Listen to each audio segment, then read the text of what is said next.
Season 3 begins with us very much heading in the right direction. The dragons have got a bit bigger, and you're starting to see what they'll end up becoming. We're headed to Astapor because we've got our ships and now we need an army. Some say the Unsullied are the greatest soldiers in the world. The greatest slave soldiers in the world. She debates whether the Unsullied would truly be behind her because she's paid them to. Once I own an army of slaves, what will I be? Pyat Pree has sent a warlock to try and kill me, and I'm saved by Sir Barristan Selmy. The honor is mine, my queen. He pledges allegiance to me because he was head of the Kingsguard for my father. I've been searching for you, Daenerys Stormborn, to ask your forgiveness. I will not fail you again. Ygritte's taking him to meet Mance Rayder, and this is going straight into enemy territory. He doesn't rate his chances of survival particularly high. Don't look so grim, Jon Snow. If Mance Rayder likes you, you'll live another day. And if you don't... When Jon first walks into Mance's camp, he meets Tormund. What do we want with the baby claw? This baby killed Coronathan. Mance is a legendary figure. He used to be part of the Night's Watch. Why do you want to join us? I saw Craster take his own baby boy and leave it in the woods. I saw what took it. And why would that make you desert your brothers? I want to fight for the side that fights for the living. Do you know how long it's going to take us to get to King's Landing, Morgan, through fields and forests? Yes. One thing Jaime's very good at, he's very good at sniffing out people's weaknesses. Move. He wants her to lose it with him so that he will get the opportunity to get out of his chains and get rid of her. And then they reach this bridge, and finally he gets the opportunity.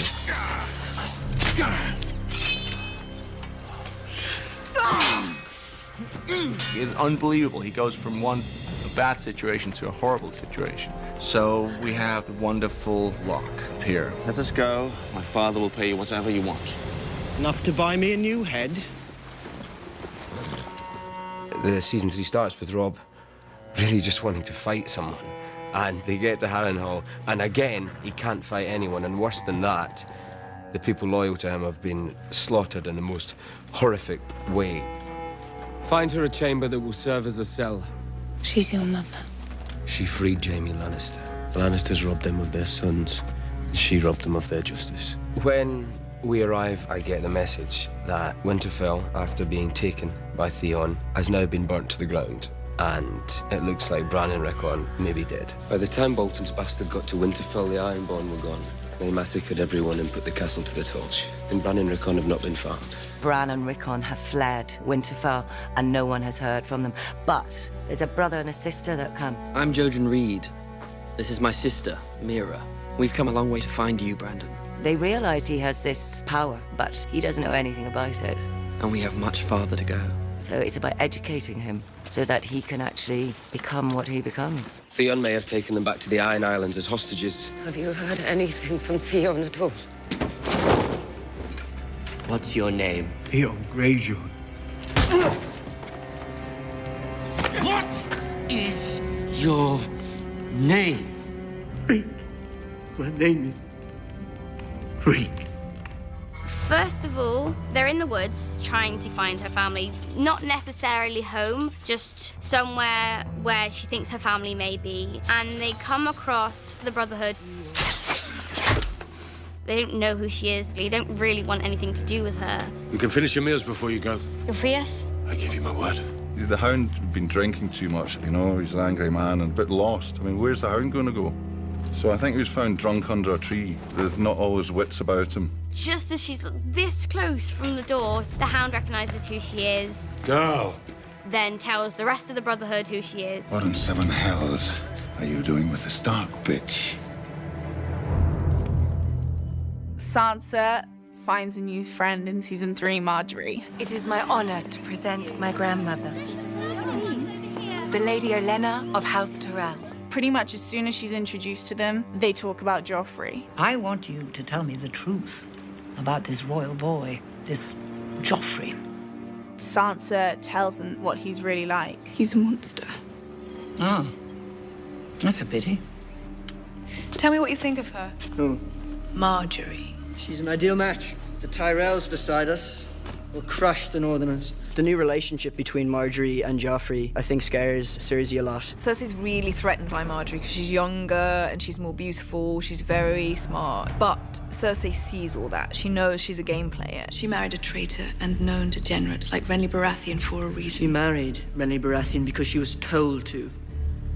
That's what intelligent women do, what they're told. This is what these seasons are becoming about, is her loss of that one thing that kept her sane, because she believed him, you know, he's going to be the next king, and she would reign through him. The Lord of Harrenhal will make a worthy suitor for the widow Arryn. For which I am extremely grateful to you. You'll leave for the Eyrie as soon as possible and bring Lysa Arryn into the fold. Tywin wants to secure everything, and he figured Littlefinger would be a great person to go up there and take charge. Lady Arryn and I have known each other since we were children. She has always been positively predisposed toward me. But Lord Baelish's absence would present certain problems. The royal wedding may end up being the most expensive event in living memory. Not a good time to leave the crown's finances unattended. Which is why I'm naming you new Master of Coin. They sort of don't really recognize Tyrion as being so instrumental in saving King's Landing. The rebels came for Joffrey's head. They lost their own. Thanks to Father. Thanks to Father. The Unsullied, who are fundamentally a slave army, do exactly as they're told. When she meets the Unsullied, she realizes that she will take the Unsullied, if only to save them. There's a small amount of bartering that goes on until she kind of pulls out the Ace of Spades. I have dragons. I'll give you one. When she hands over the dragon, she swapped the dragon for the whip, which means that she's the master. So she tells them they need to kill all of the slavers. Tovageris! Axiosentas, mentiosentas, urneiluei dolivei, frisotas! Sassana! Dracarys.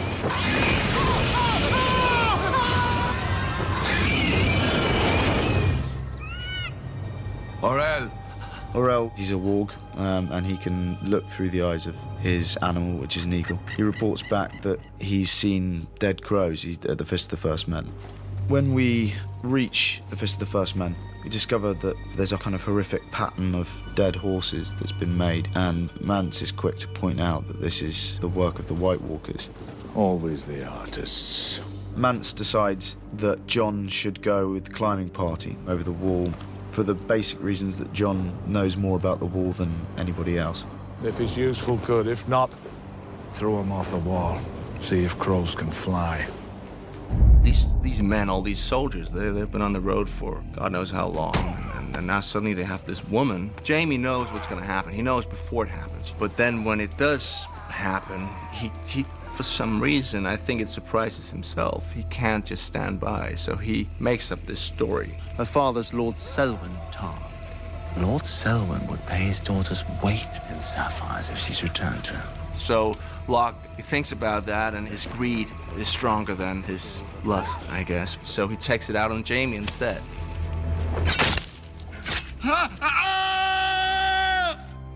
We get the news that Robb's grandfather is dead at Riverrun.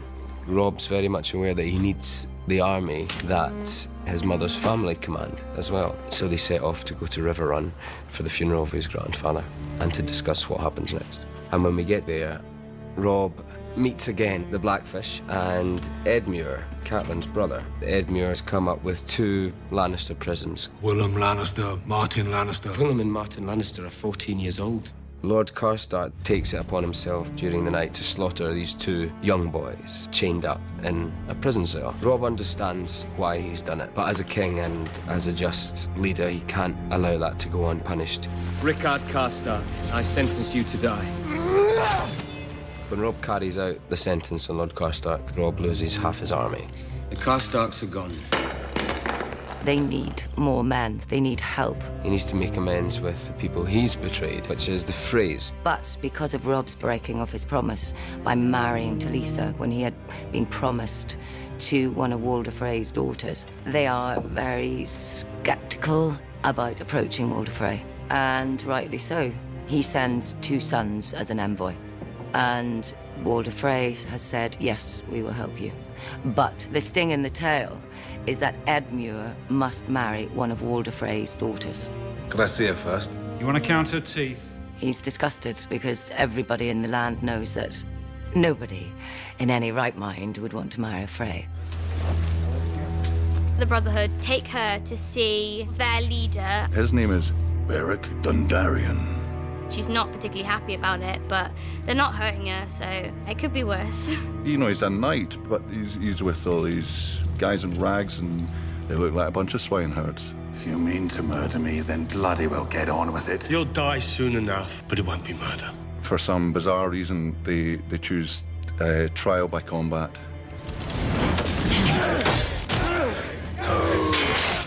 Beric gets a sword down his shoulder and topples over and dies. But somehow Beric Dondarrion is born again with the help of Thoros. It was really pretty spooky stuff. How many times have you brought me back? It's the Lord of Light brings you back. How many times? This makes 6. What are you going to do with me? The first light will ride for Riverrun. Your brother's there now. What have we here? Frozen crows? We can talk inside, can we? Mormont and a depleted group of other rangers make it back to Craster's Keep, alive. May you feed that pig better than you feed us. Pig's got value to me.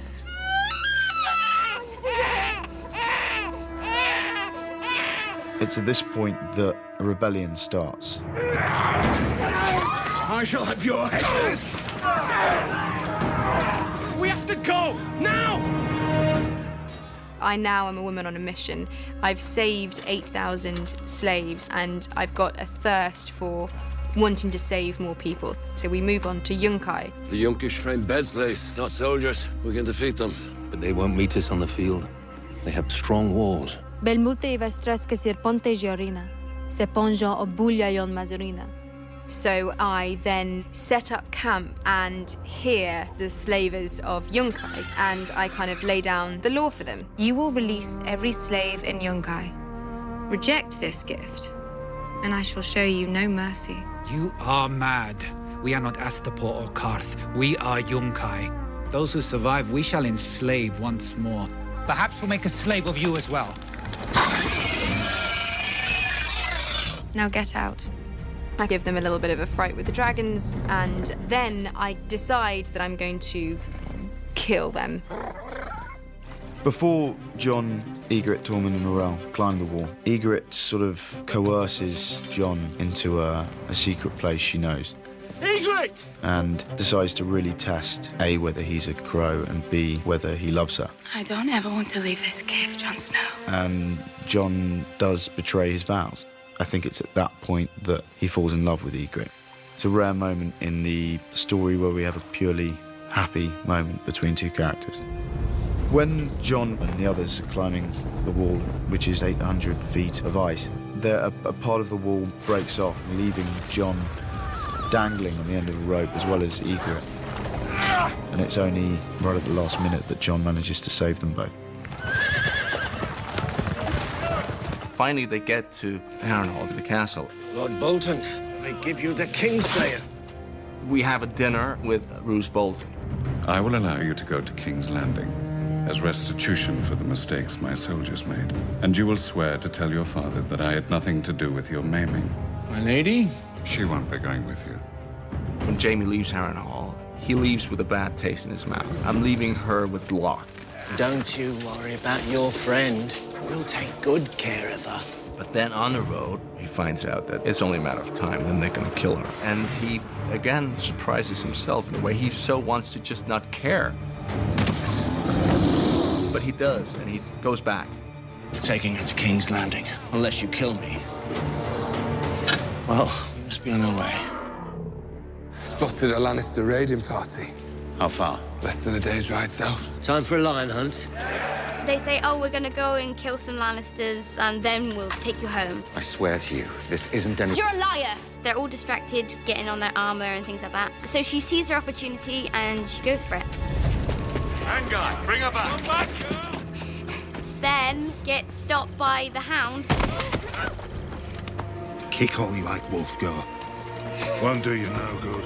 He sees a chance of using Arya as a bargaining chip. Is that the Blackwater? That's the Red Fork. I'm taking you to the twins. Your uncle's marrying one of the Frey girls. Your mother and brother will be there, and they'll pay me for you. So a great road trip begins. Littlefinger comes along and he says to Sansa, he's got a ship and he could take her with him. Please, Lord Baelish, tell me what to do, tell me when. She, yet again, thinks she's gonna get out of here. You must see Highgarden. I don't think the Queen would let me leave King's Landing. Margaery wants to marry Sansa off to her brother, Loras Tyrell. Once I marry Joffrey, I'll be Queen. And if you were to marry Loras... Which Sansa is over the moon about. She's getting married to a guy that's actually nice. The Tyrells are plotting to marry Sansa Stark to Sir Loras. We need to find Sansa Stark a different husband. He tells Tyrion he's going to marry Sansa, which I find hilarious. Then kind of within the same breath, lets me know that I'll be marrying Margaery's brother. Tyrion will do as he's bid, as will you. What do you mean? You'll marry Sir Loras. I will not. But you will. This arranged marriage to Sansa doesn't go very well. She doesn't like that news at all. She wasn't going to go on Littlefinger's ship because she was being married to Loras. Now Littlefinger sailed away.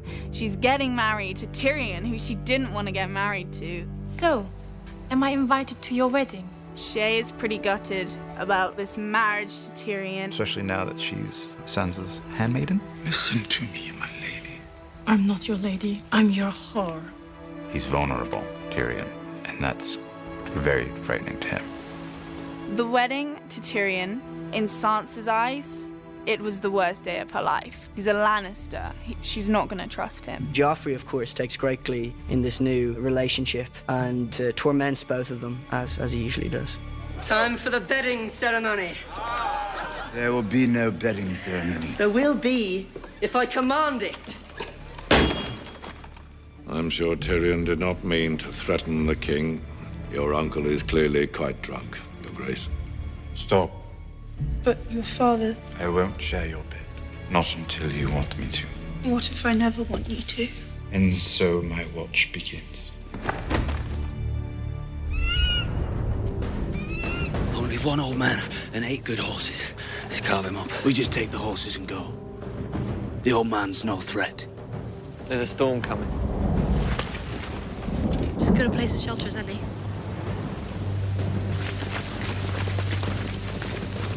Wildlings.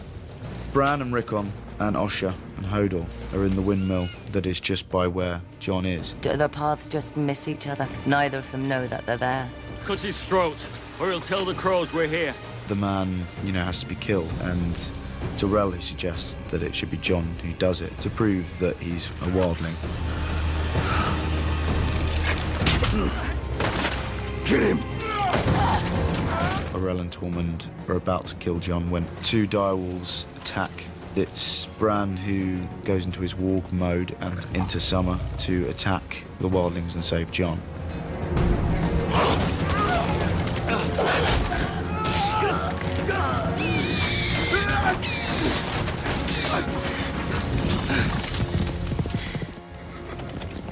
When we arrive at the Freys, Lord Frey wants to make sure that this wedding happens here and now, before we go back to war, or so that's what we're led to believe.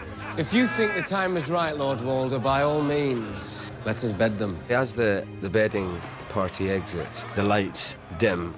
Then literally as the door closes, the band strike up. And that is what makes Catelyn turn around and think, what is going on here? Something is about to happen. Arya completely believes that she's going home. She's with one of the most powerful guys she's ever met, and he actually is trying to help her. This is a chance of getting into the wedding by using the salt pork wagon. Turn this cart around and get the hell out of here. Lord Walder then stops the proceedings. Roose Bolton comes over to the table and sits beside Catelyn, and that's when the enormity of the situation strikes her.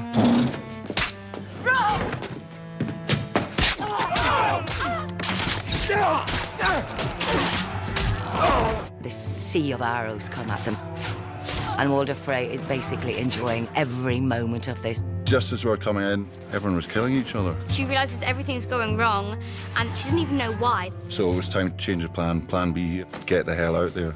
It's too late. The Hound at the last minute managed to just grab her from behind and knock her out.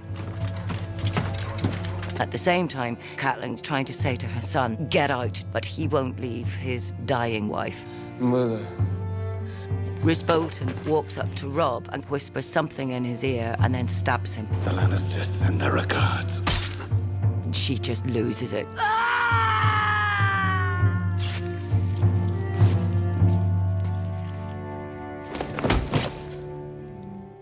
When Joffrey gets the news of the Red Wedding, this is the best day of his life. I walk into the small council chamber and everyone else sort of knows what has happened. I don't.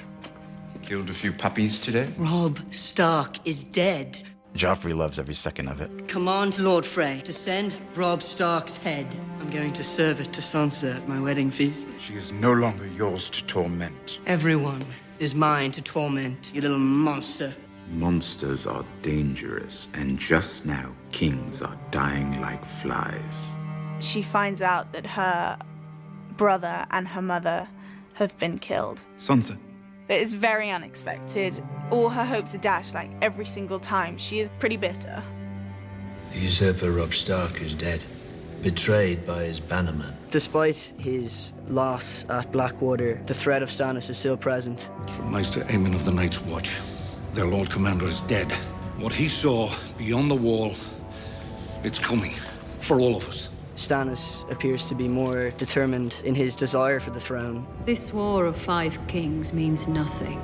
The true war lies to the north, my king. Death marches on the wall. Only you can stop him.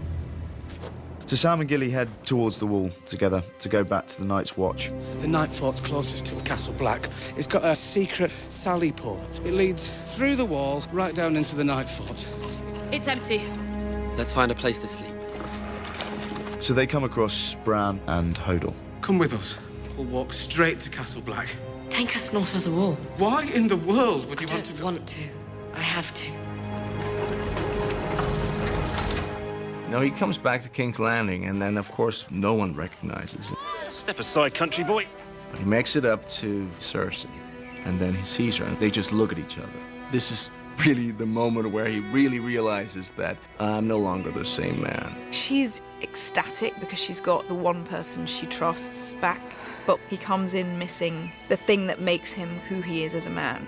They're both a bit like, who are you? You know, there's a lot happened since they haven't seen each other. After Jon escapes, Ygritte catches up to him. I have to go home now. I know you won't hurt me. You know nothing, Jon Snow.